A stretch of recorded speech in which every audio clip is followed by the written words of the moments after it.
Ya, mungkin saya mulai dulu ya. Bismillahirrahmanirrahim. Assalamualaikum warahmatullahi wabarakatuh. Alhamdulillahirabbil alamin wa bihi nasta'in wa ala umurid dunya waddin wassalatu wassalamu ala asyrafil anbiya wa Muhammadin wa ala alihi wa ashabihi ajma'in amma ba'd. Yang saya hormati Neng Ida Sabili selaku pemateri pada siang hari ini, yang saya hormati Mbak-mbak serta ibu-ibu yang turut serta hadir dalam kajian Mutiara Solihah pada siang hari ini. Sebelumnya, mungkin perkenalkan saya atas nama Nila Muhammadul Adimah. Insya Allah siang hari ini akan menjadi moderator menemani Neng Ida Sabili selaku pemateri kita pada kajian ini. Untuk sebelum kita mulai ke penyampaian materi, hendaklah kita buka majelis kita pada siang hari ini dengan bacaan umul kitab ala hadinihi wa ala kulli niyatin sholihah al-fatihah.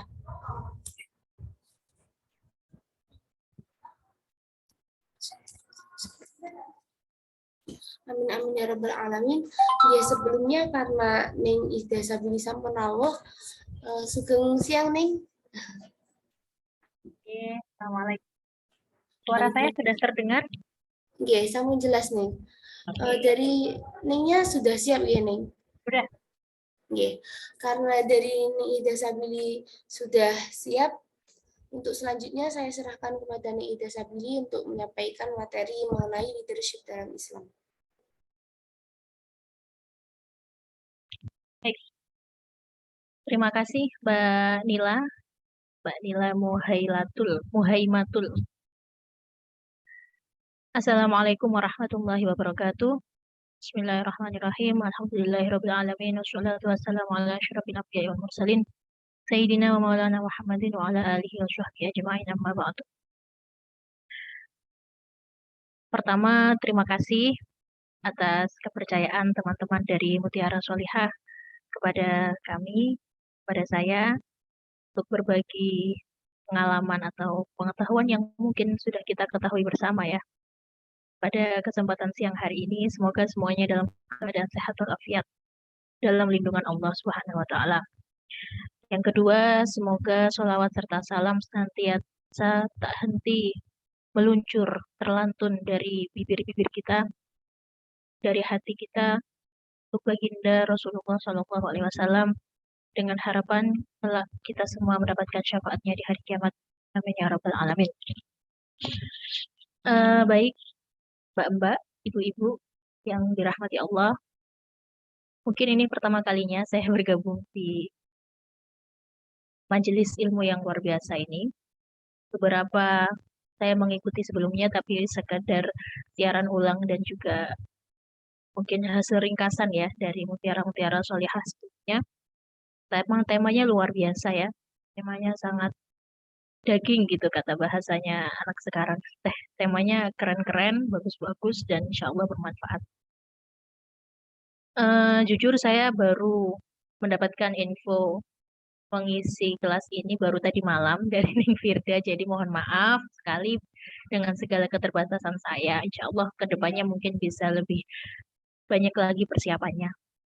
Kedua, mohon maaf saya agak ada sakit mata, jadi mungkin nanti beberapa saya akan pakai kacamata kalau misalkan terasa terlalu silau gitu. Baik, Bismillahirrahmanirrahim. Perkenalan dulu kali ya Mbak. Nama saya Ihdina Sabili, seperti tadi sudah dibacakan Mbak Nila. Ihdina Sabili, panggilannya bisa Dina.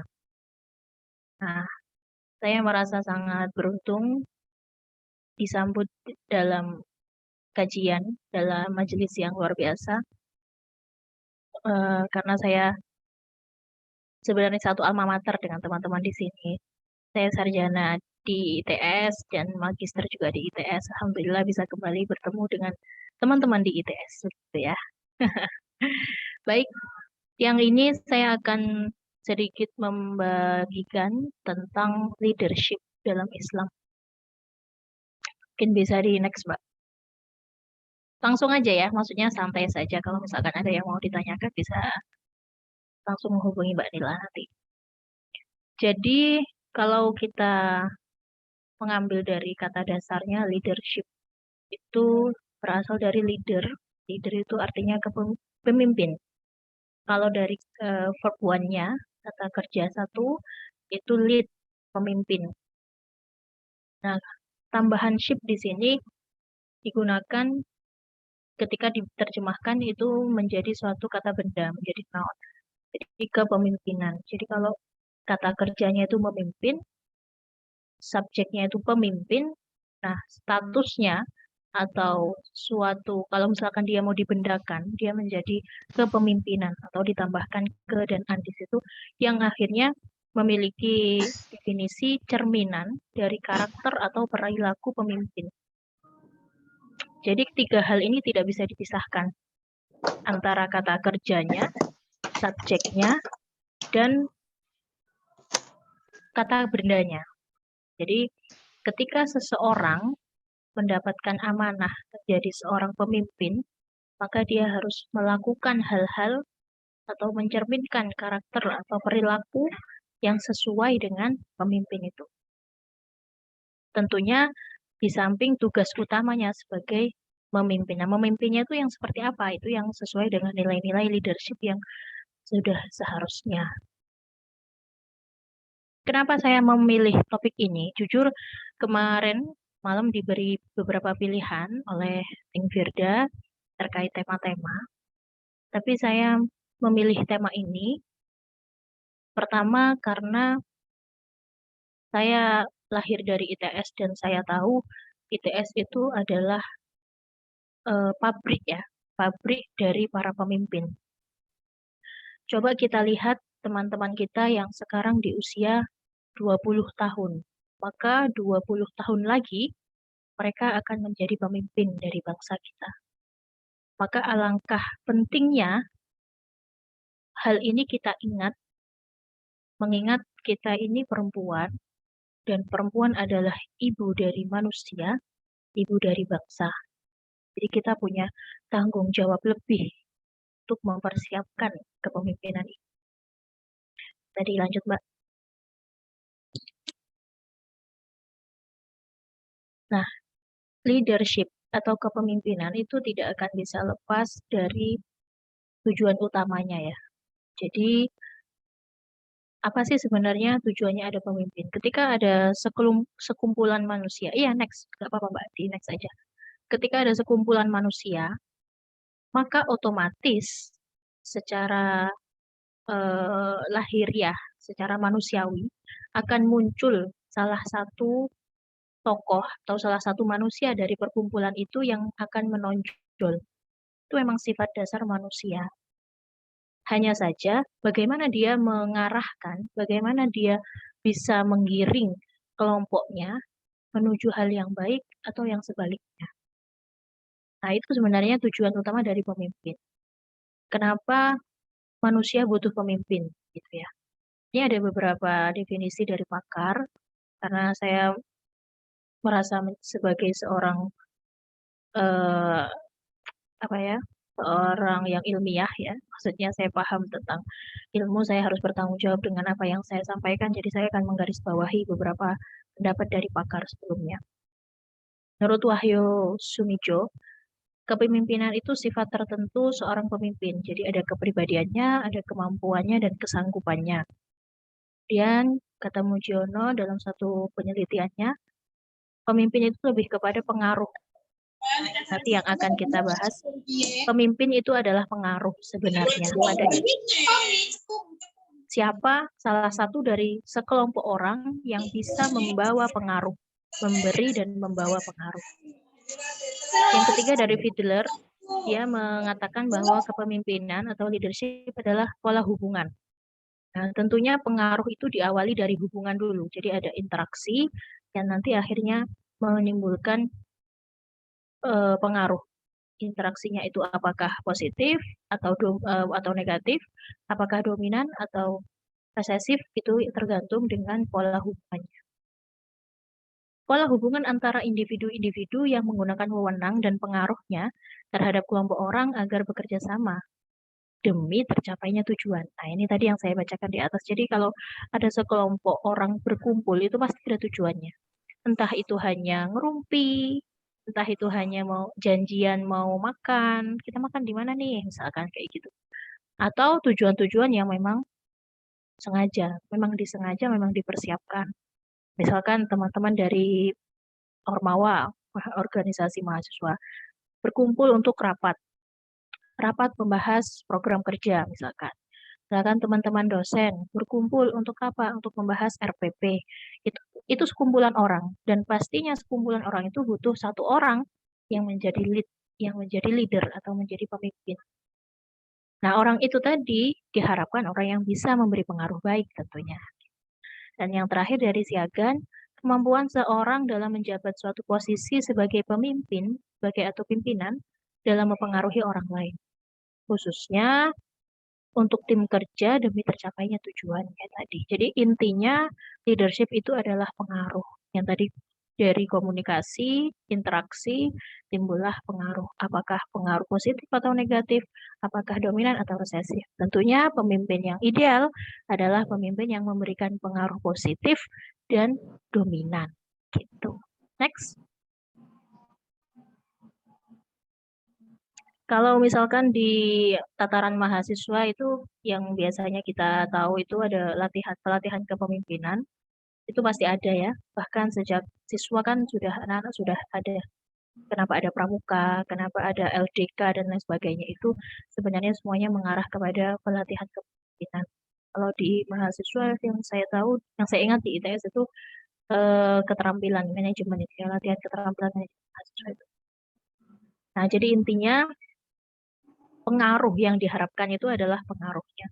Ketika suatu kumpulan manusia yang memiliki tujuan tertentu, maka disitulah butuh satu sosok yang bisa menjadi membawa pengaruh bagi anggotanya. Tentunya pengaruh yang dominan, tentunya orang yang bisa memberikan dominan, dan tentunya tujuannya mengarah kepada hal yang positif. Ya. Jadi tiap orang pasti punya gagasan, setiap orang pasti punya pendapat.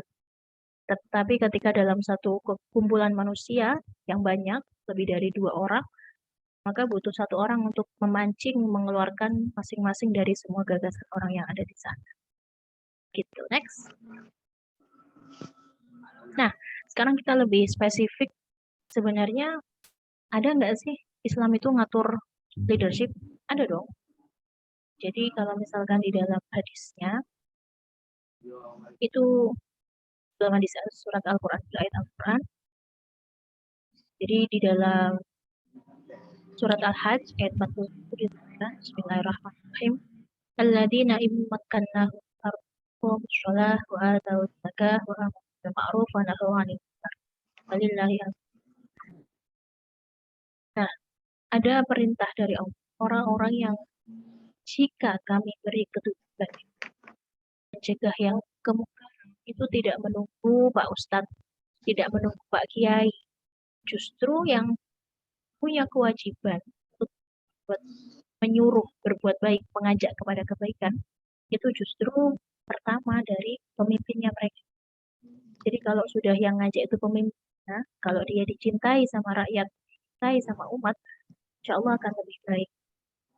Syukur-syukur kalau ada pemimpin sekaligus ustadz, sekaligus kiai di sana, maka insya Allah akan lebih mudah dalam menggiring para umatnya, dalam menggiring masyarakat, itu hal yang baik juga. Dan ingat lagi di ayat yang terakhir, di akhir ayat, dan kepada Allah, mereka juga bertanggung jawab atas apa yang mereka pimpin. Bisa dilanjut next. Masih tentang leadership dalam Islam. Nah, ini ya tadi ya. Jadi intinya manusia itu yang dipilih menjadi pemimpin atau menjadi penguasa, pastinya dia membimbing kalian, membimbing kita umat kepada jalan Allah. Dengan cerminan tadi sudah selesai sholatnya, sudah aman makan. Kemudian mempersatukan kalian. Ini dalam rangka memberikan pengaruh. Jadi pemimpin itu pastinya bisa mempersatukan yang dipimpin. Minimal mengenal satu persatu, Oh, ternyata karakter si A begitu. Oh, karakter si B begitu. Berarti saya harus bersikapnya baik beda.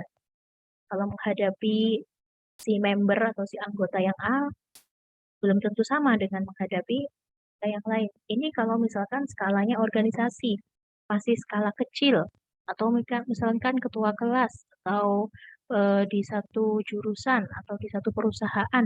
Ya. Bagaimana jika dia pemimpin negara atau pemimpin daerah? Wah, luar biasa tanggung jawab. Kemudian yang ketiga, menanamkan rasa gotong royong di antara sesamanya. Kembali lagi, fitrahnya manusia tidak bisa hidup tanpa manusia yang lain, maka pentingnya pemimpin menanamkan rasa gotong royong, tenggang rasa, dan toleransi antar sesamanya. Apalagi kalau yang dipimpin itu heterogen ya, macam-macam nih. Ada yang tua, ada yang muda, ada yang Islam, ada yang non-Islam, ada yang etnisnya beda-beda pula.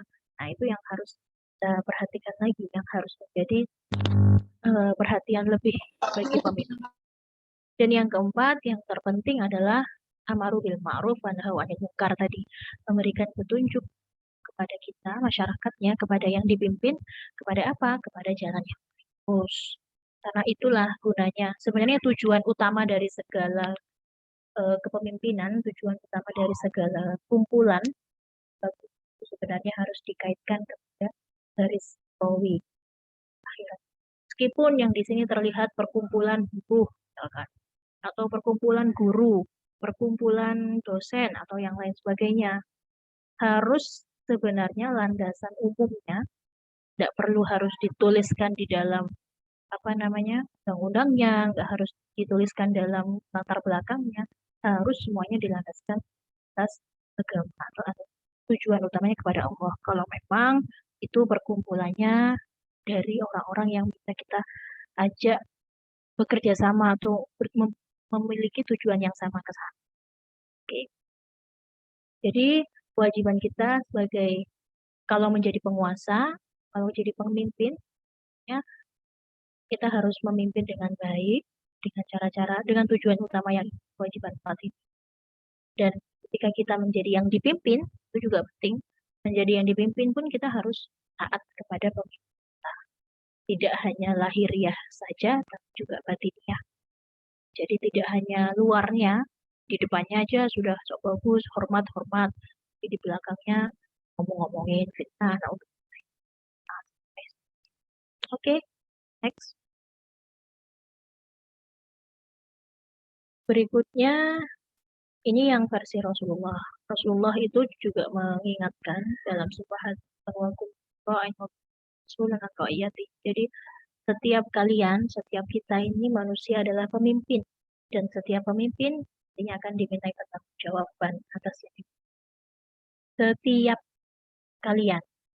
Jadi setiap kalian itu maksudnya nggak harus jadi ketua kelas, nggak harus jadi ketua prodi, nggak harus jadi ketua BEM misalkan ya.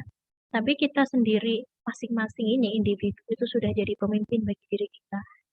Makanya nanti kalau di akhirat itu ditanyakan tangannya, tangannya yang suruh jawab sendiri. Saya dulu dipakai untuk pukul, nah untuk bilang misalkan kayak itu atau yang baik ya. Saya dulu dipakai untuk menolong orang. Kakinya, saya dulu dipakai untuk jalan ke masjid. Nanti yang misalkan yang mungkar, saya dulu dipakai jalan untuk ke kemungkaran. Nah, untuk itu semua adalah anggota dari kepemimpinan diri kita. Jadi ada tangan, ada kaki, ada perut. Saya dulu diisi, ketika di dunia diisi oleh makanan-makanan seperti itu. Lidah, saya dulu, mulut ya, saya dulu di dunia dipakai untuk berbicara, ini itu yang kotor, yang jelek, yang kurang manfaat, dan sebagainya. Itu nantinya mereka semua memberikan pertanggungjawab. LPJ ya, saya LPJ-nya kalau di akhirat. Maka kita sebagai pemimpin, kita yang bisa menggerakkan otak dan hati, harus bisa mengendalikan. Meskipun versi di next. Nah, kalau yang pemimpin sebenarnya, kalau kita merujuk kepada Rasulullah, sudah jelas sifat Rasulullah 4 itu adalah kriteria pemimpin sejati. Sidik, jujur, amanah. Amanah itu bisa dipercaya, bertanggung jawab.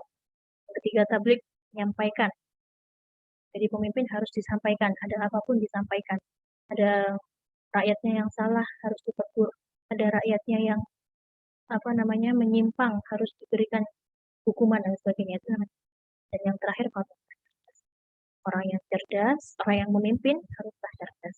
Jadi kalau ada strategi sesuatu, kalau ada permasalahan satu dua hal, ya bisa menyelesaikannya dengan yang bisa berbaur dengan masyarakat, ya orang-orang yang bisa pengaruh ya. Pengaruhnya itu berupa sesuatu yang baik dong. Tidak hanya tidak itu yang membedakan antara fatonah dengan sifat yang lain. Jadi kalau ada pemimpin kok, misalkan ya, maaf, kurang baik dalam menyelesaikan satu masalah, berarti dia belum bisa mengamalkan kriteria pemimpin dari Rasulullah yang fatonah.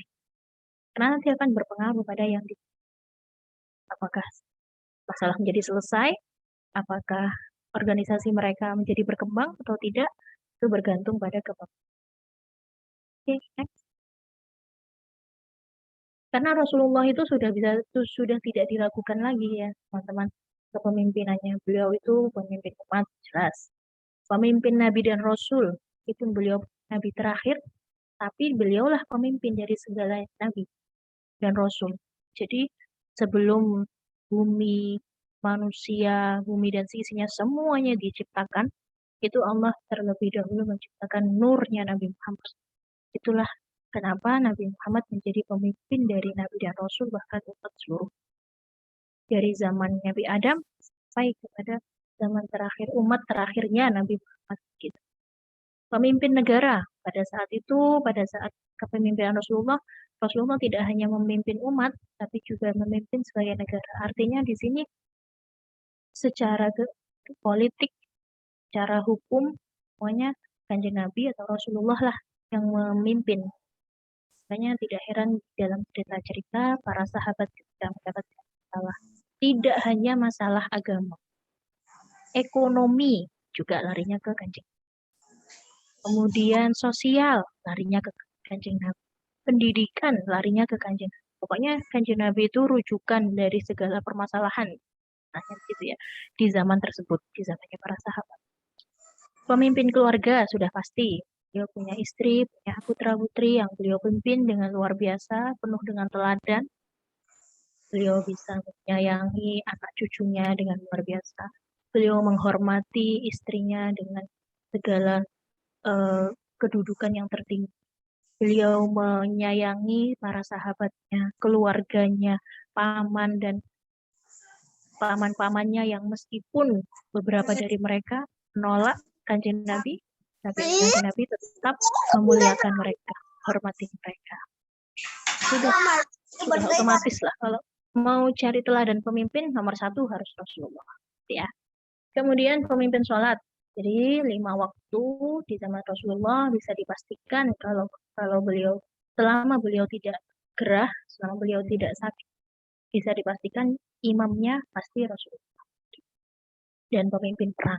Nah, pemimpin perang ini satu keistimewaan bagi Kanjeng, mulai dari perang Badar, perang Uhud, perang Khandaq, perang-perang besar di zaman Rasulullah, hampir semuanya dipimpin oleh beliau langsung. Jadi istilahnya itu kalau misalkan saya membayangkan kehidupan para sahabat itu nikmat sekali ya. Kita itu mau ngapa-ngapain semuanya gandol, istilahnya bahasa Jawanya gandol. Derek, pokoknya manut. Mau sholat di imam Kanjeng Nabi, perang di Kanjeng Nabi, tanya permasalahan agama, tanya ke Kanjeng Nabi, di pasar itu kok misalkan ada masalah perdagangan, tanyanya rujuknya ke Kanjeng Nabi. Ada sesuatu yang belum paham tentang ilmu baru, tanyanya juga ke Kanjeng Nabi. Tentang rumah tangga juga referensinya Kanjeng Nabi. Pokoknya begitu indah gitu ya. Begitu indah kehidupan beragama. Tapi teman-teman jangan khawatir. Kita harus ingat ada satu hadis ketika Kanjeng Nabi ditanya oleh Sayyidina Umar, siapakah rakyat atau siapakah umat, siapakah manusia yang paling mau cintai Nabi? Jawabnya Kanjeng Nabi,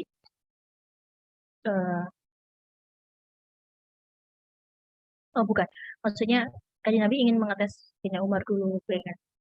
menurut kamu siapa gitu ya? Insya Allah begitu. Terus Sayyidina Umar menjawab, apakah sahabatmu, apakah keluargamu? Tidak. Apakah sahabatmu? Tidak. Apakah para tabiin? Tidak. Jadi Nabi kemudian menjawab, orang yang paling aku cintai adalah orang yang tidak hidup di masaku, tidak pernah melihatku, juga tidak tahu wujudku, tidak tahu tentangku langsung, tapi dia tetap percaya kepadaku. Jadi itu menurut saya tuh hadis yang sangat kena ya. Saya baru membaca di salah satu buku Muhammadku Sayangku karyanya Mas Edi Mas Edi di Fapres, kalau teman-teman tahu ya nanti bisa dicek. Judulnya bukunya tuh Muhammadku Sayangku, itu luar biasa. Baca buku itu rasanya nangis terus keingat Kanjeng Nabi. Jadi begitu besar sekali sayangnya Kanjeng Nabi kepada kita. Bahkan kita ini kan ya, kita bisa GR ya.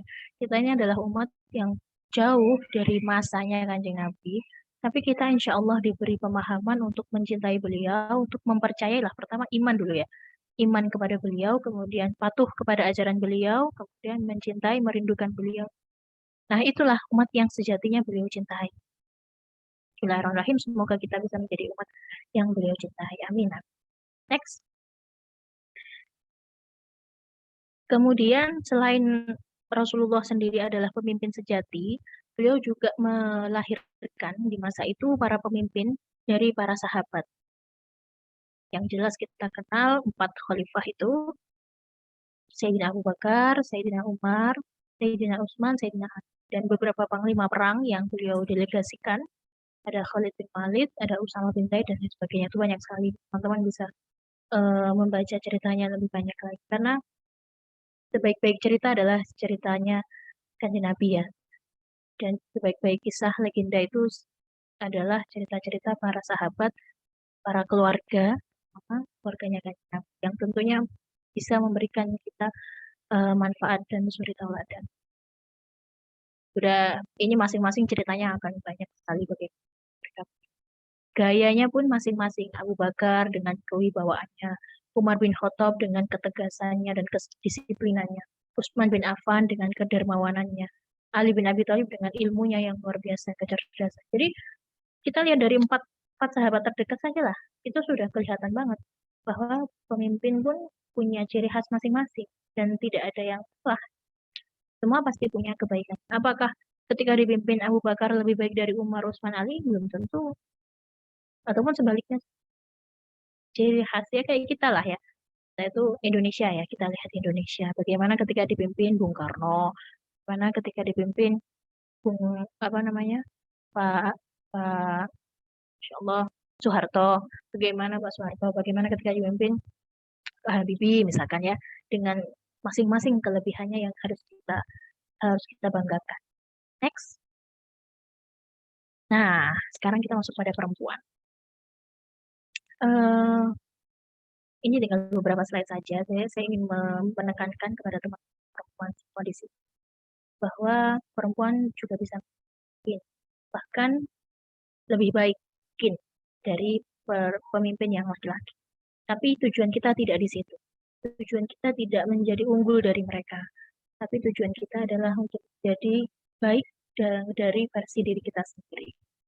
Nah, ini ada beberapa tokoh yang bisa kita soroti, bisa kita contoh. Pertama, Siti Khadijah, istrinya Kanjeng Nabi.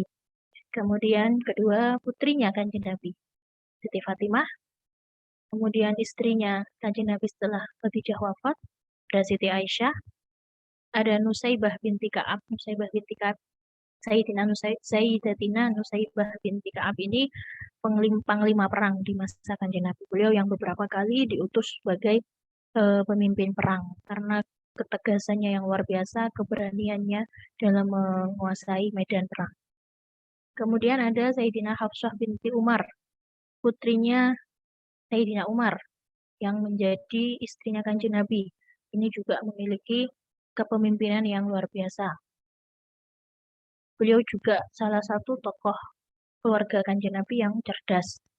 Seperti Siti Aisyah, beliau juga menuliskan beberapa riwayat hadis, meskipun masih lebih banyak Siti Aisyah.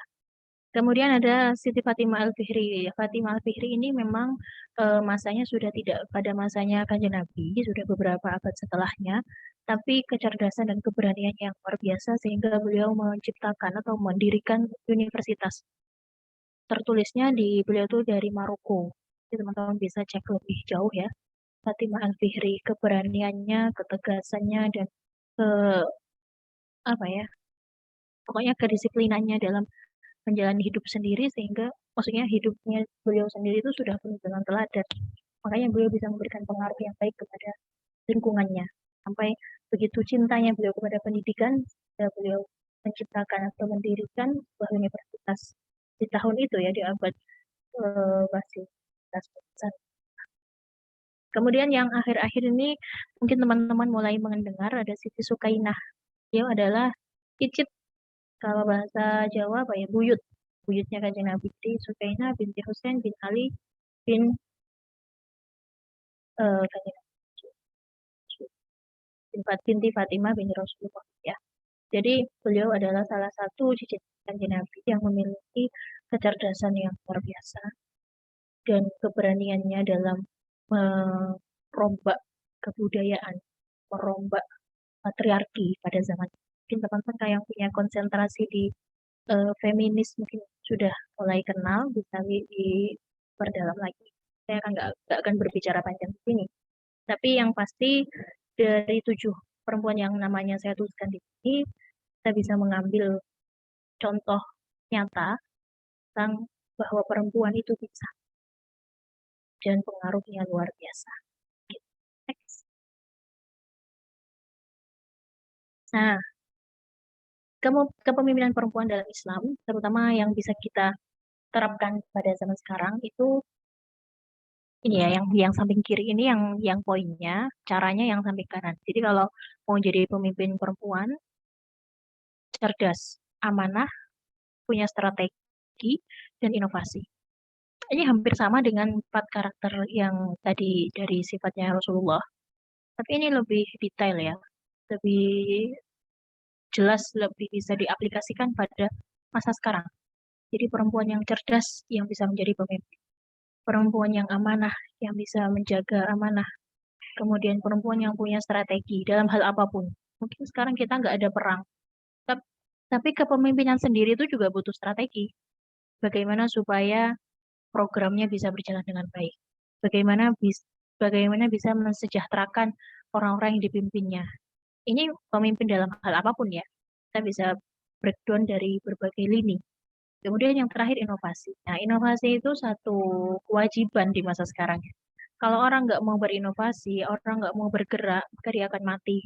Istilahnya kita punya usaha, kita punya ide, tapi kita nggak bergerak, tapi kita nggak mau belajar dari sekitar, nggak mau mengembangkan yang lebih baik dari yang di luar sana, maka kita akan ketinggalan.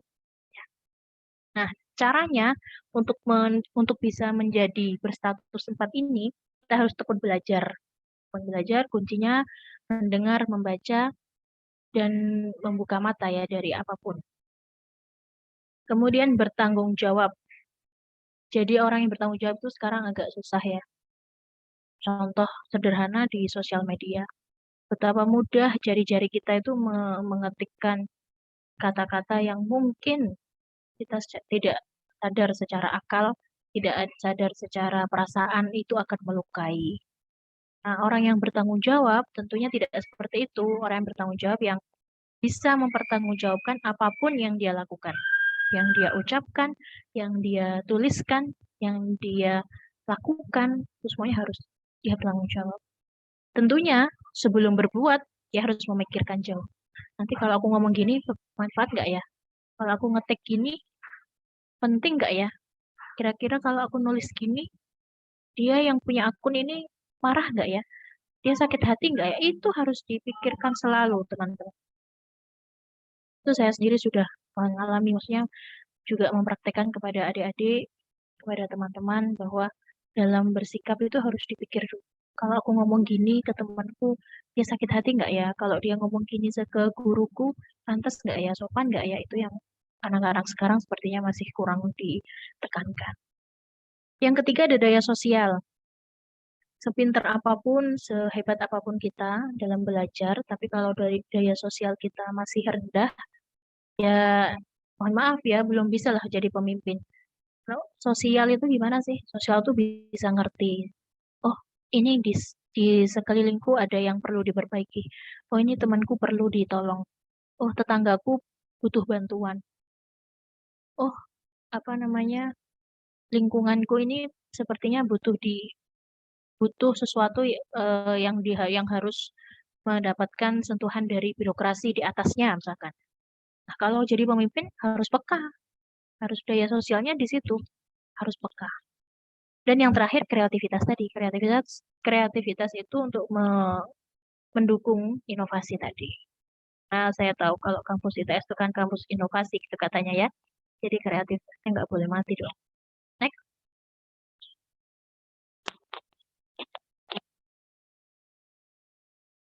bisakah kita perempuan menjadi pemimpin? Bisa dong. Saya ya teman-teman ya. Sudah banyak nih yang bergabung. Oke, langsung saja Mbak.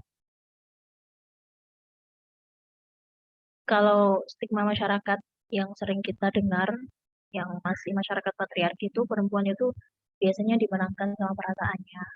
Ya kan? Baperan gitu katanya ya.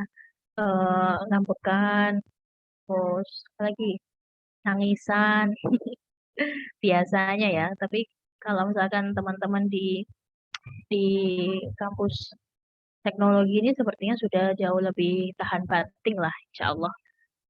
Jauh lebih kuat, otot otot kawat balung besi gitu katanya orang Surabaya ya.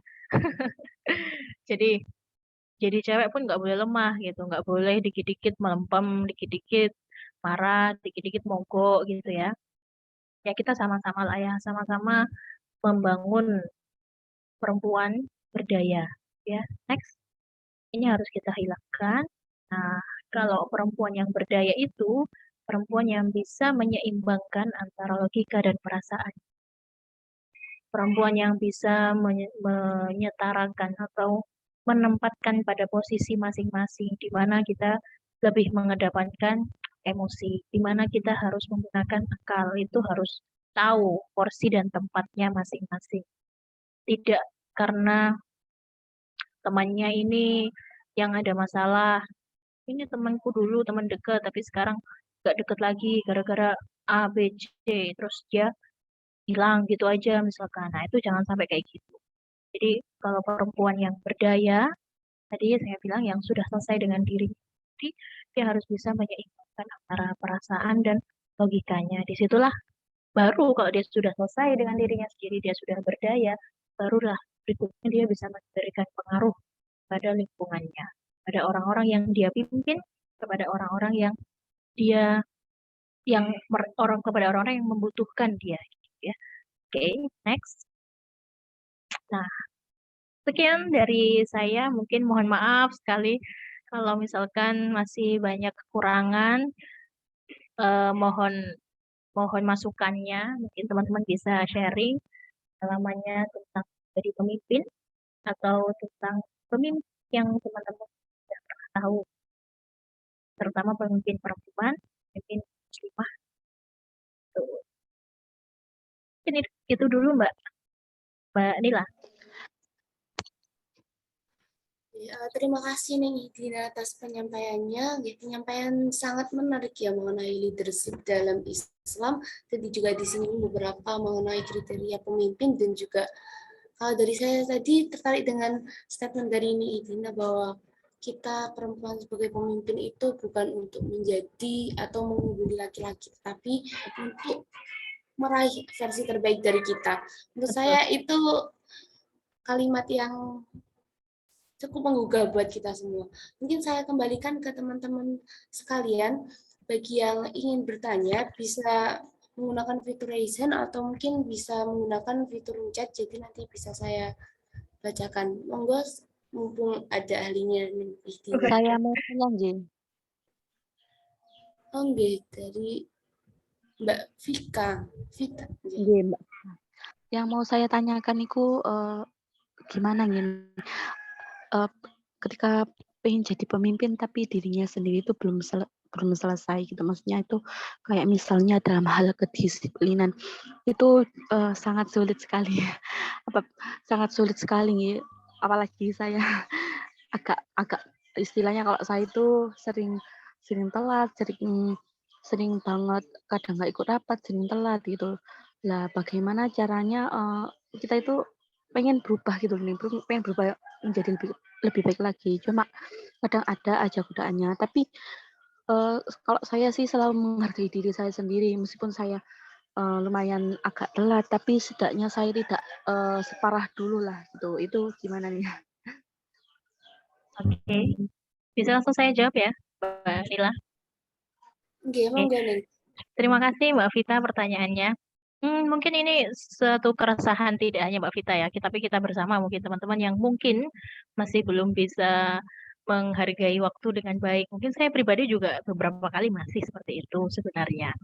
Eh, Kalau dari saya nih ya, kalau pengalaman, ketika kita didapuk atau secara mau nggak mau nih ditodong jadi apa namanya pemimpin, otomatis dari di lubuk hati kita terdalam itu ada satu rasa yang ih masa aku jadi pemimpin tapi masih kayak gini sih kayak gitu. Harusnya loh ya, seharusnya seperti itu. Harusnya kalau dia menjalankan antara logika dengan perasaannya yang baik, dengan sinkron yang baik, dia pasti punya perasaan yang aneh gitu. Kalau misalkan sudah jadi pemimpin nih, sudah dapat amanah, sudah dilantik misalkan jadi ketua BEM atau ketua organisasi apa gitu, tapi kok masih telat. Apalagi kalau telatnya itu di dalam orang-orang yang dipimpinnya. Satu kali boleh lah, tapi kalau udah dua kali, jangan sampai itu. Otomatis, kenapa? Otomatis orang-orang yang kita pimpin itu akan menyoroti kita. Nah, kalau misalkan pemimpinnya aja telat, gimana yang dipimpin gitu ya. Ini kita menyoroti tentang kedisiplinan. Semoga di ITS sudah jauh lebih baik ya tentang kedisiplinan ya. Jadi kalau rapat jam 9 ya harus dimulai jam 9 ya. Kalau misalkan kalau kita bilang kalau molor itu sudah pastilah. Nah, itu saya nggak setuju.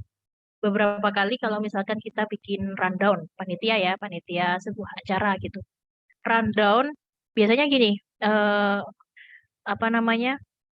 Cari alibinya gini, jam 8 sampai jam 9 registrasi gitu ya. Registrasi ini 1 jam banget loh ya. Registrasinya jam 8 sampai jam 9. Nah, di pamfletnya atau di undangan para peserta itu ditulislah jam 8. Nah, ini. Terus ditanya tuh, kenapa kok jam 8 orang orang baru mulainya aja jam 9? Nah, biasalah orang Indonesia kan pasti telat. Nah, itu yang seharusnya bisa kita perangi dari sekarang. Saya sharing pengalaman ya, kemarin itu 2-3 tahun yang lalu pernah masuk pada satu organisasi yang alhamdulillah membantu saya meluruskan kedisiplinan. Jadi kalau bisa, kalau kita sudah masuk satu organisasi, apalagi kita jadi pemimpinnya, kalau tadi kata Mbak Vita, saya sendiri aja masih belum disiplin, coba bikin peraturan yang sama rata semuanya, terutama hal kedisiplinan. Berikan sanksi. Contoh, telat rapat 5 menit, bayar 5.000. Kita lihat apa namanya dinamika apa ya, kebiasaan atau kemampuan di organisasi kita. Mereka ini ngenaknya itu dikasih apa ya, dikasih hukuman apa? Kalau dikasih hukuman duit, ngaruh nggak? Misalkan orang-orangnya mohon maaf dari kalangan yang berduit, tapi kurang bisa menghargai orang, mesian ya. Mohon maaf nih misalkan. Nah, nggak ngefek itu nih dikasih dikasih hukuman 5.000 nggak ngefek, dia akan telat aja setengah jam, berarti tinggal dikalikan tuh 5 menit, berarti 6 ya, 6 kali 5 berarti dia bayar 30.000, itu aja tiap kali telat 30.000. Nah, berarti aturan ini udah nggak bisa dipakai lagi, harus ganti yang lebih bikin mereka jerah. Nah, waktu itu saya di organisasi kepenulisan, tapi backgroundnya Islami, itu yang kami yang diterapkan oleh pemimpin saya waktu itu adalah dendanya adalah menulis istighfar sebanyak menit yang kita telat. Mungkin bisa jadikan inspirasi nih Mbak Vita. Atau kalau Mbak, misalkan kedengeran ya suaranya nih Iva. Ribon, Ini Idina. sekarang sudah jelas belum? Iya, nggak kedengeran suaranya. Halo? Apakah sekarang sudah jelas? Ngapunten Neng, dari tadi Apunten, sudah Bu. jelas. Sudah Mungkin jelas? Tasik dalam. dari Mbak Vitanya sepertinya. Oh, mungkin dari Mbak Vitanya. Oh, berarti sama. Nanti mungkin bisa kesimpulannya bisa dibantu Mbak Nilangi. Nah, jadi ketika orang telat 5 menit, dia disuruh nulis 50 istighfar. Itu kalau organisasinya Islam semua ya. Kalau misalkan jadi kayak anak-anak dulu itu loh ya. Pernah ingat ya kalau cerita-cerita anak-anak SD dulu itu kan ditulis saya tidak akan mengulangi lagi, saya tidak akan mengulangi lagi itu. Itu kalau diberlakukan ke orang dewasa tuh ya agak gimana gitu ya sebenarnya kalau kita melihat secara sekilas. Tapi ternyata ngefek loh.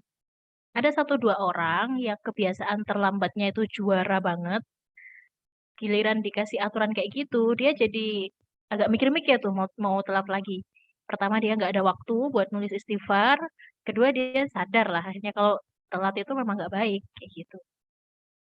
Jadi ini mungkin bisa jadikan inspirasi buat teman-teman gimana caranya mengelola organisasi atau perkumpulan yang kendalanya adalah kedisiplinan.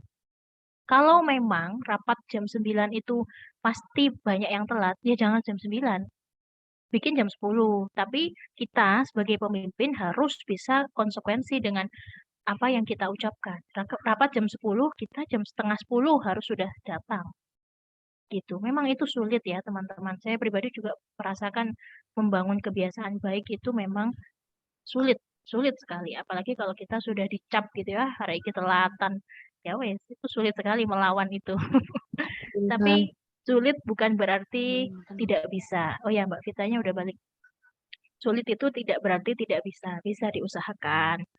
Bikin peraturan bersama, misalkan ada kantor atau base camp gitu ya, ditulis di situ. No telat atau jangan sampai ada terlambat. Kasih hukuman sebanyak-banyaknya. Kalau bisa 5 menit 50.000 gitu. Mana tuh? Biar cepet kaya organisasinya. Nah, jadi jujur saya pribadi kurang setuju kalau ada acara yang tadi kedoknya telat tapi dibikin registrasi itu saya sangat kurang setuju dari dulu. Cuman misalkan di acara-acara besar yang mungkin saya tidak ada wewenang untuk memberikan apa ya, mengubah atau memberikan peraturan, saya akan diam aja sih, lebih ke ya udah saya akan berusaha tepat waktu gitu. Kalau bisa kita datang sebelum waktu yang kita janjikan daripada kita melewati. Gitu Mbak Vita, semoga bisa membantu. Baik, dari Mbak Vita mungkin apakah ada feedback? Nggih, ternyata sinyal saya yang kayaknya kurang baik. Terima kasih ini nggih, sangat jelas sebenarnya itu tadi. Yang akhir-akhir agak kurang. Oke. Ya, terima kasih banyak ini nggih. Sami-sami, semoga bisa semakin disiplin ya Mbak. Iya, amin. Matur nuwun sanget, Neng. Oke, sami-sami. Ini mungkin kita lanjut ke pertanyaan kedua nih, dari Mbak Lailatul Inayah. Assalamualaikum, Neng izin bertanya, definisi selesai dengan diri sendiri itu bagaimana menurut panjenengan? Monggo Neng.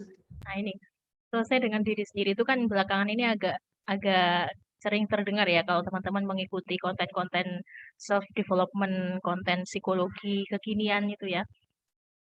Selesai dengan diri sendiri itu artinya selesai dengan permasalahan. Memang permasalahan itu tidak akan ada habisnya. Selama kita hidup pasti ada masalah.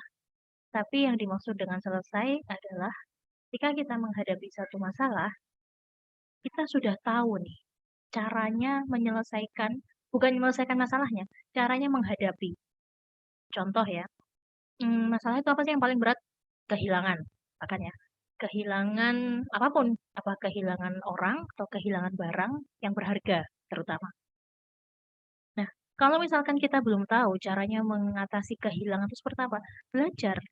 Sekarang tuh banyak banget nih konten-konten bagaimana cara mengatasi depresi, bagaimana cara mengatasi kesedihan dan sebagainya. Kita tahu kalau teman-teman pada sudah belajar atau suka nonton tentang itu, Ada 5 tahapan menyelesaikan depresi itu ya. Nanti kalau sudah yang terakhir itu penerimaan. Bisa dicek nanti teman-teman. Jadi kalau selesai dengan dirinya sendiri adalah ketika orang bisa menghadapi suatu masalah yang datang pada dirinya sendiri. Masalah individu ya ini, masalah pribadi. Misalkan cewek nih patah hati. Apa nih kalau patah hati gimana? Nangis berapa hari? 3 hari. Kenapa sih kok harus 3 hari gitu? Kenapa nggak diperpendek aja jadi semalam gitu? Karena apa? Kamu pemimpin nih, misalkan kita pemimpin organisasi atau pemimpin himpunan gitu, ketua himpunan cewek, tapi dia patah hati. Orang gimana mau bisa move on nih, orang cowoknya ada di situ tiap hari ketemu gitu kan. Nah, ya itu selesai dengan diri sendiri adalah bagaimana kita menguasai diri kita dalam menyelesaikan masalah kita. Apakah masalah patah hati atau kehilangan atau tentang permasalahan di perkuliahan misalkan atau masalah dengan orang tua, dengan keluarga. Artinya, selesai dengan diri sendiri itu, masalah itu akan kita bahas, akan kita rasakan hanya ketika kita sedang sendiri. Tapi di depan orang, terutama orang yang kita pimpin, kita harus tampil dengan semaksimal mungkin, tampil dengan optimal, seperti tidak ada apa-apa. Sulit. Jadi kayak tadi ya, patah hati gitu. Saya patah hati nih, besok padahal harus pimpin rapat. Gimana dong? Ya nggak apa-apa. Nangis secukupnya malam itu, besok paginya harus seger, mandi, tampil fresh, seperti tidak ada apa-apa. Jangan sampai orang, terutama yang kalian pimpin, yang kita pimpin, itu jangan sampai tahu kondisi kita yang sebenarnya. Ini beda dengan menyimpan masalah ya. Kita memang makin dewasa itu seharusnya sudah makin mampu mengendalikan masalah kita, mengendalikan emosi kita. Jadi salah satu caranya dengan bagaimana caranya orang luar, terutama orang yang kita pimpin, itu tidak tahu tentang sejatinya kondisi kita sedang apa. Kita lagi hancur banget, lagi habis patah hati atau ditinggal orang tua atau siapa keluarga meninggal, kayak gitu. Tapi besok ini kamu harus tampil gitu. Kamu harus ngasih sambutan. Masa iya ditinggal gitu aja? Enggak kan? Saya masih ingat waktu SMP tes ketua OSIS, bukan ketua sih, tes anggota OSIS. Yang ditanyakan senior saya waktu itu adalah begini. Jika kamu ada di satu situasi, kamu mempersiapkan sebuah acara, kamu jadi ketua panitia. Acaramu besok pagi. Sore ini kamu dapat telepon dari rumah. Posisinya saya SMP itu kan di pondok ya. Sore ini misalkan kamu dapat telepon dari rumah, ibumu meninggal. Apa yang kamu lakukan? Saya waktu itu anak SMP ya, ditanyain kayak gitu, ya pulang lah. Otomatis sih yang saya jawab pertama pulang. Tapi beliau si senior saya tanya, yakin mau pulang? Besok kamu punya acara loh, suapin panitia loh kamu. Setelah sekitar 5 menit saya mikir, saya jawab, Kak, ketua itu kan punya wakil, tapi ibu tapi ibu saya nggak ada wakilnya. Waktu itu saya jawab kayak gitu. Jadi menurut saya birrul walidain kepada orang tua itu lebih penting daripada saya bertanggung jawab atas acara saya. Nah, sudah lama kemudian saya baru dijelaskan sama senior saya tadi itu bahwa ketika kita mendapatkan amanah, maka kita harus mengesampingkan permasalahan pribadi kita, termasuk itu tadi kehilangan terbesar. Kalau yang sekarang yang saya pelajari gini, kalau misalkan kehilangan, itu kan semua orang pasti mengalami ya. Tapi kalau kehilangan orang tua itu kan tidak ada gantinya gitu, sakitnya itu luar biasa. Jadi kata senior saya, jawabanmu dulu benar. Jadi ada wakil itu benar. Jadi kalau ada, kenapa kok di susunan panitia itu ada ketua, ada wakil, sekretaris satu, wakil sekretaris. Itu karena acara itu untuk orang banyak bisa diwakilkan. Tapi kalau orang tua itu tidak bisa diwakilkan. Nah, beda kalau pertanyaannya yang meninggal itu nenek, yang meninggal itu paman yang mungkin tidak langsung hubungannya dengan kedua orang tua. Maka itu harus dipertimbangkan lagi antara prioritas kepemimpinan kita dalam satu organisasi, dalam satu kepanitiaan, dengan kepentingan kita ada di keluarga. Kalau memang bisa ditunda besoknya baru pulang, nggak apa-apa, ditahan dulu 1 hari. Jadi, kalau yang selesai dengan diri sendiri tadi itu, sehancur apapun, seberat apapun masalah pribadi kita, tapi kalau sudah ditunjuk, sudah diminta untuk tampil, yang sudah menjadi tanggung jawab kita, misalkan kita sudah memimpin suatu organisasi atau perkumpulan tadi, maka kita harus mengesampingkan jauh-jauh yang pribadi tadi. Gitu. Jadi Mbak Lailatul Inayah. Wah, ini ada teman-teman saya. Mbak Inayah ada feedback? Oke, cukup gue Mbak. Kita lanjut ke pertanyaan ketiga nih. Ini dari Mbak Ida Badria. Assalamualaikum Dina. Bagaimana mengendalikan atau melatih diri saat sifat sensi lebih mendominasi daripada logika? Monggo nih, mungkin bisa dijawab. Ini teman saya nih, Mbak Ida Badria. Terima kasih Mbak udah hadir. Sungkan Mbak ini. Mengendalikan melatih diri saat sifat sensing lebih mendominasi. Oke. Ini mungkin banyak terjadi ya. Apalagi kalau situasinya lagi agak kacau gitu. Misalkan udah hari pertama haid, masih PMS, terus tapi harus mau nggak mau ada masalah di kantor atau ada masalah di kampus, di lab mungkin, atau di kampus sama dosen yang mau nggak mau kita harus logis gitu ya. Kalau saya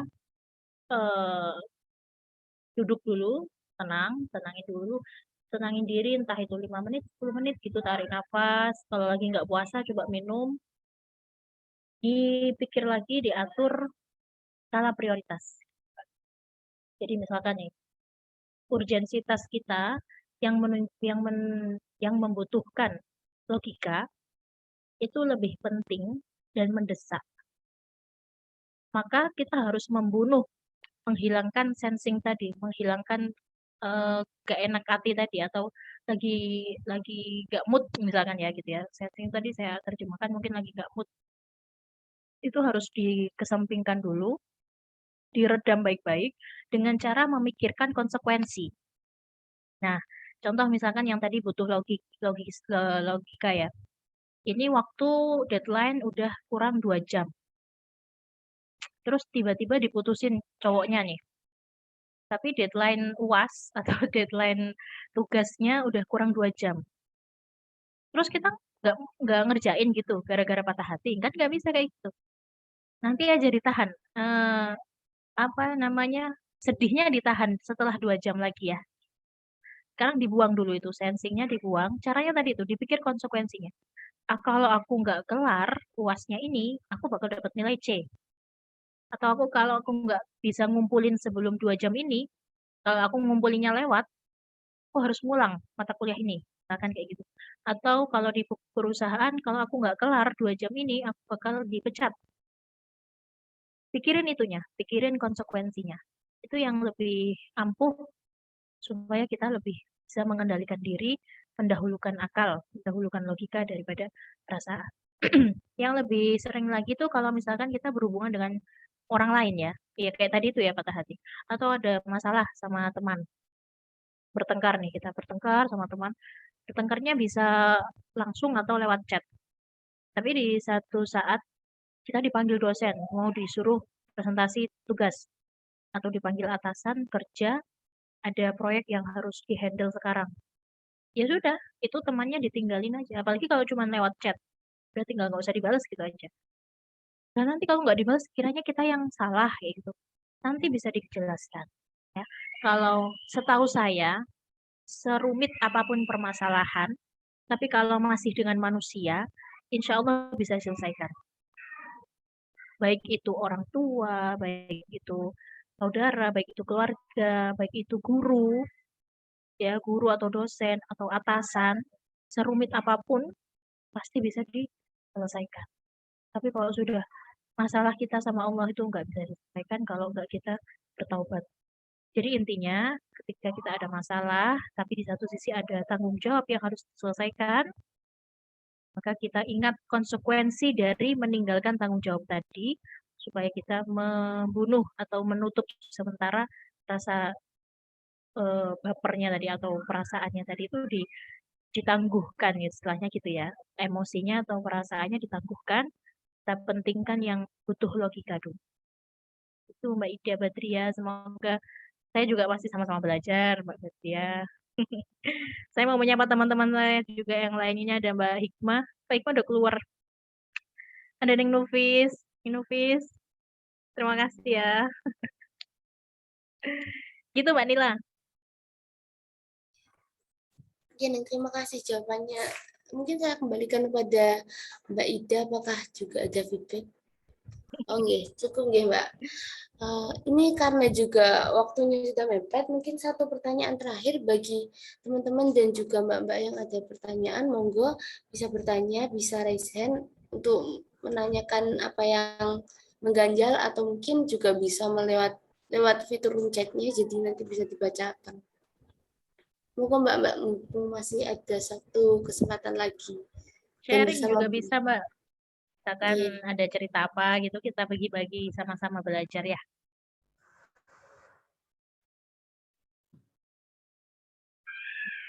Kulo ning badhe tanglet. Oke. Nih Tanglet Mbak malih Vita. kulo. Mbak Vita, Mbak. Nggih. Kulo kan kemarin kan ya sempat lihat statusnya temen kulo bahwasanya kalau misalkan kita dalam mencari ilmu itu memang harus benar-benar cari gurunya. Sedangkan kados kulo nggih kalau ningali beberapa statusnya Ning yang sudah terpercaya kesanatannya, itu saya juga mengambil ilmu dari situ. Terus kadang memang benar sih Ning kayak status itu ada dasarnya ilmunya harus berguru. Dan meskipun lewat kados ningali napa statusnya Ning ngoten niku juga ilmu cuma itu napa nggih itu dibuat kita sendiri nih nggak boleh buat orang lain, maksudnya itu kayak misalnya caranya ilmunya mencari jodoh itu buat kita sendiri, kalau misalkan diamalkan ke orang lain boleh enggak, atau kita buat persepsi sendiri. Seperti misalnya kados Ning Imas nggih. Ning Imas kan lebih mementing apa ya, sekarang kan kalau Ning Imas itu kan ke apa, lebih kesetaraan gender ya. Oke. Saya juga akhirnya itu kayak menggebu-gebu bahwasanya kesetaraan gender itu penting. Sedangkan saya waktu lihat status teman saya yang seperti itu, bahwasanya mencari guru itu harus ada gurunya. Sedangkan kita kalau sudah pulang, gimana ya cara apa ngajinya? Sedangkan kita sendiri kadang waktunya nggak ada gitu loh Ning. Itu yang mau saya tanyakan. Terima kasih. Terima kasih Mbak Vita, pertanyaannya mungkin keren banget. Jawab kegelisahan teman-teman semua mungkin. Pertama, menuntut ilmu itu memang sampai kapanpun, tidak hanya ketika kita sekolah, tidak hanya ketika kita kuliah, tidak hanya ketika kita mondok. Nah, sekarang karena zaman yang luar biasa, modern, kita semakin mudah untuk mendapatkan informasi apapun di dunia maya contohnya, makin mudah kita bisa melihat dari postingan atau kalimat-kalimat penjelasan ilmu yang dibagikan oleh para guru kita. Nah, pertama, apakah itu boleh dibagikan dengan orang lain gitu ya tadi ya? Kalau mau dibagikan ke orang lain, menurut saya, tolong di cross check dulu kepada beliau yang mengeluarkan statement. Contoh, tadi misalkan yang Imas mengatakan bla bla bla bla. Terus ketika sampean ingin melanjutkan itu ke orang lain, apalagi kalau disampaikan ke depan orang banyak, alangkah lebih hormatnya, alangkah lebih baiknya jika Mbak Vita ini nyun sewu gitu, misalkan nyun izin pada Nimas untuk melanjutkan membagikan ilmu tersebut.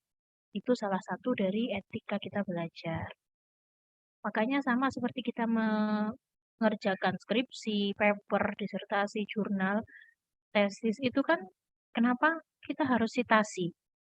Karena itu salah satu bentuk etika belajar. Kita mengutip salah satu kalimat dari profesor atau pakar yang sudah lama. Caranya gimana kalau kita nggak bisa ketemu? Ya dengan cara mencantumkan daftar pustaka. Itu salah satu etika belajar yang akhirnya menjadi patokan kan sekarang kalau kita bikin tesis, skripsi, atau disertasi itu harus ada citasinya lengkap. Itu diambil dari mana, tulisannya apa, bukunya judulnya apa, halaman berapa, cetakan berapa, jilid berapa, itu harus jelas. Karena selain pertanggungjawaban ilmiah, ya benar saya baru ingat. Jadi kalau misalkan di tataran pendidikan perguruan tinggi, itu gunanya sebagai pertanggungjawaban ilmiah. Tapi kalau kita lihat dari kacamata taklim ta'alim ya, belajar dalam ilmu, bagaimana cara belajar yang baik dan benar, itu adalah etika belajar. Menghormati guru, menghormati kitab atau buku. Dengan cara mencantumkan nama beliau. Bahkan misalkan kalian, kita mau mau penelitian tentang gender. Tapi Samen pengen mengutip penjelasan yang Imas dari sebuah webinar. Dengarkan itu webinarnya. YouTube misalkan ya, diunggah di YouTube. Atau Samen dapat rekamannya. Ditulis rekaman webinar oleh Ning Imas pada tanggal sekian, jam sekian, tentang apa temanya. Itu adalah etika belajar. Jadi kalau mau, itu juga harapannya sebagai upaya kita untuk menyambung sanad juga. Gitu. Kalau misalkan ada yang menghafal Al-Quran, kenapa kok harus dicari sanadnya? Itu yang lebih supaya lebih terjamin, istilahnya begitu ya. Sama, tidak hanya Al-Quran, bahkan kitab-kitab yang ilmu-ilmu yang lain pun sebisa mungkin kita nyambung. Maka dari itu, Islam mengajarkan menghormati guru tidak berhenti di guru, tapi juga menghormati gurunya guru, gurunya guru, gurunya guru, juga keluarganya guru, dan lain sebagainya. Itu adalah upaya kita menghormati ilmu. Menghormati ilmu tidak hanya ilmunya, tapi juga yang menyampaikan, juga kitabnya. Lafaz atau teksnya tadi itu kita jadikan, kita juga harus hormat. Misalkan tadi yang saya sharekan di PPT, yang ada keterangan pakar itu berarti pakar. Ada keterangan Al-Quran dari Al-Quran, keterangan hadis berarti dari hadis. Cuma saya tadi yang hadis belum lengkap rawinya, mohon maaf. Nah, selain itu berarti dari kepala saya. Jadi kalau misalkan dalam satu kesatuan PowerPoint saya tadi, kalau teman-teman mau mendapatkan, mau mengambil, mengutip, monggo, bisa diambil, dikutip dengan catatan tadi di depan sudah ada nama saya. Bukan berarti saya sombong itu punya saya, jangan diambil, enggak. Monggo dibagikan seluas-luasnya, di sini saya terbuka, silahkan dibagikan, diperluas dengan cara yang baik, tapi tetap sesuai dengan etika belajar, yaitu nyun sewu atau meminta izin lah istilahnya ya dari yang menyampaikan. Tuh. Tadi yang kedua ada pertanyaan lagi kayaknya ya Mbak Vita tadi. Yang akhirnya. Ya intinya seperti itu Mbak. Kalau di di perguruan tinggi misalkan dalam lingkup perkuliahan, kita juga bisa catat itu. Kan kita biasa nih ya catat keterangan dosen. Dosen itu jelasin mungkin di luar PowerPoint ya, ada kata-kata tambahan, kalimat-kalimat tambahan atau cerita-cerita. Tapi kita suka ya, kita tulis. Nanti kita kan itu di catatan kita ada tanggalnya tuh. Misalkan profesor siapa atau dosen siapa pada hari apa, tanggal berapa itu menyampaikan begitu. Tentunya sebagai pengajar beliau juga bertanggung jawab atas apa yang disampaikan. Nah, kewajiban kita sebagai murid itu menggarisbawahi penjelasan tersebut sebagai sebuah ilmu yang kita dapatkan. Nah, karena beda ya, kalau misalkan di majelis ilmu yang jelas, offline, maksudnya tatap muka, jelas di situ dosen menyampaikan atau guru menyampaikan satu bab sebuah ilmu, maka kita mengambil, merekam itu, langsung kita bagikan, insya Allah boleh.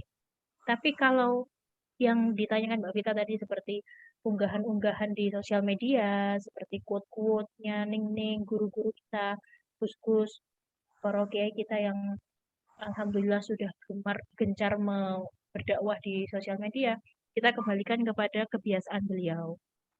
Kalau Lora Ismail itu ya, Lora Ismail itu sudah membebaskan. Boleh, siapapun boleh screenshot, share ulang, repost, dan lain sebagainya. Keterangan beliau sudah diperbolehkan, maka tidak perlu meminta izin. Nah, tapi kalau misalkan guru-guru yang lain, yang teman-teman belum pernah mendengar atau melihat beliau mengizinkan, maka harus dicek ulang, di cross check. Misalkan gandeng Mas, ini untuk dawuh yang ini apakah boleh saya bagikan ke teman-teman? Oke. Nah, kalau misalkan amalan-amalan yang spesifik, seperti tadi contohnya amalan mencari jodoh, itu alangkah baiknya cari yang sudah jelas-jelas diperbolehkan untuk umum ya. Kalau misalkan ada keterangan otomatis diijazahkan kepada yang membaca siapapun, maka boleh. Karena ada beberapa wirid atau amalan tertentu yang perlu benar-benar tatap muka, perlu mujalasah yang spesifik untuk mendapatkan amalan itu ada memang. Yang amalan-amalan yang lebih berat biasanya harus mondok dulu atau harus ngaji dulu kepada kiai tersebut beberapa hari, baru nanti boleh diijazahkan.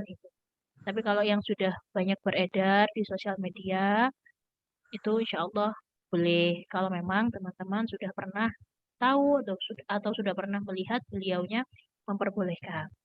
Seperti Ning Nufis ini ya, ini juga beberapa kali sudah membagikan beberapa amalan, doa-doa untuk hal-hal tertentu seperti menikah atau hamil atau lain sebagainya atau naik haji.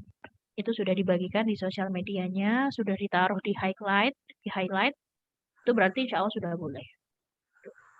Jadi tetap kita utamakan etika belajar. Itu kalau di dalam perguruan tinggi adalah pertanggungjawaban ilmiah. Gitu Mbak Vita. Semoga bisa menjawab. Berarti itu juga termasuk adab dengan kata Oke, izin gitu. benar. Adabnya mencari ilmu. Kalau misalkan ngapunten. Kalau misalkan kadang kan ning kan chatnya numpuk nggih. Niku Boten dijawab. nggih kadang mboten kejawab nggih. Iku dicek mawon apakah keterangannya ditaruh di highlight, di feed, atau mboten. Kalau hanya sekilas satu kali di post, itu sebaiknya kalau menurut saya nggih, jangan reshare atau repost sebelum benar-benar dapat izin beliau. Tapi kalau sudah di highlight, kita kembali ke tujuan ya. Maksudnya orang biasanya bersosial media, terutama Instagram, kok sudah di highlight kan biar orang lihat lagi toh. Nah, berarti nggih, jauh bareng, jauh boleh. Tapi kalau yang sekali sudah hilang, ada kalanya, ada kemungkinan beliau tidak berkenan. Karena itu mungkin hanya atau hanya konsumsi yang tidak permanen atau gimana gitu ya. Gini. Tangkep kali ya. Kalau misalnya nih, kalau kan temen ngausi Gus Kausar nih. Nah, saya kan sudah nggak di pondok lagi, terus kayak pengen nyari ilmu lewat ngausnya beliau. Niku boleh mboten nggih? Sedangkan kayak kita kan nggak banyak aktivitas, terus kadang nggak terjangkau gitu nih. Maksudnya cari ilmunya lewat pundi? Maksudnya Lewat itu YouTube. ya lewat YouTube kadang dengerin kalau misalkan nganggur atau sambil masak itu dengerin mauidhonya beliau gitu. Oh, gitu boleh. Boleh itu. Nah, kita ngaji sama Gus Baha, sama ya, insyaallah. Gus Kausar Peloson ya. Gus Kasar Poso. Yang kiai-kiai, yang gus-gus yang sudah masuk ke sosial media, terutama di YouTube itu alhamdulillah banget. Bahkan beberapa pondok mungkin sudah membuat pengajiannya tuh live streaming. Jadi misalkan kita telat nih, harusnya ngajinya setiap jam 5 pagi, tapi kita masih masak, baru bisa dengar jam 6. Gak apa-apa, syukur-syukur bisa istiqomah. Alhamdulillah. Tapi tetap kembali kepada etika. Meskipun belajarnya lewat YouTube, lewat Instagram, lewat fitur-fitur apapun yang digital, tetap posisi kita itu seperti seakan-akan guru kita ada di depan kita. Jadi pakaiannya juga harus yang sopan dan rapi, beradab, kemudian menutup aurat tentunya, kalau bisa menghadap kiblat dalam keadaan suci. Itu dalam rangka sekali lagi menghormati ilmu. Dengan tujuan semoga dengan upaya kita menghargai ilmu itu juga memperlancar ilmu masuk kepada diri kita. Memang sulit. Kadang kita Zoom gini aja kan ya, nggak dinyalain gitu karena sambil makan, sambil ngobrol, sambil minum, sambil tiduran, akhirnya ketiduran beneran dan sebagainya. Itu juga salah satu etika. Tapi ya namanya manusia ya, udah dibilangin berkali-kali tapi tetap aja kayak gitu. Jadi ya, yang penting usahanya. Minimal kalau sudah niat ngaji, hadap, benar-benar fokus etikanya, adabnya dipakai semua. Gitu. Gini, ini ngapunten satu kali lagi, kali lagi. Kak, misalkan gini nih, saya tuh misalnya dapat amalan gitu, terus saya bagikan ke teman-teman, boleh nggak kayak amalan dari guru saya gitu?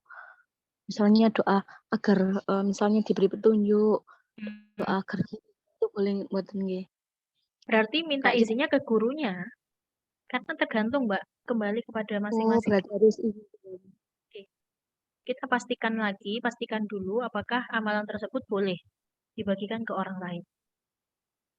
Karena tadi ya, tidak semua amalan itu bisa otomatis untuk amah gitu ya, untuk umum gitu, nggak semuanya. Kadang itu harus berhadapan dulu, harus empat mata, ada satu yang harus dibaca untuk apa namanya kobiltu seperti itu. Jadi harus dipastikan dulu kepada gurunya. Karena kita sebagai yang menyampaikan kan nggak bisa bertanggung jawab apa-apa, Mbak. Kalau memang kalau tidak mendapatkan amanah untuk jazahkan ke orang lain kan jadi bahaya gitu, maksudnya kurang baik lah. Makanya itu sama dengan membagikan sesuatu tanpa izin. Hati-hatinya tetap mintakan izin. Alhamdulillah, matur nuwun sanget ngene nggih ilmunya. Sami-sami ngapunten kalau ada yang salah.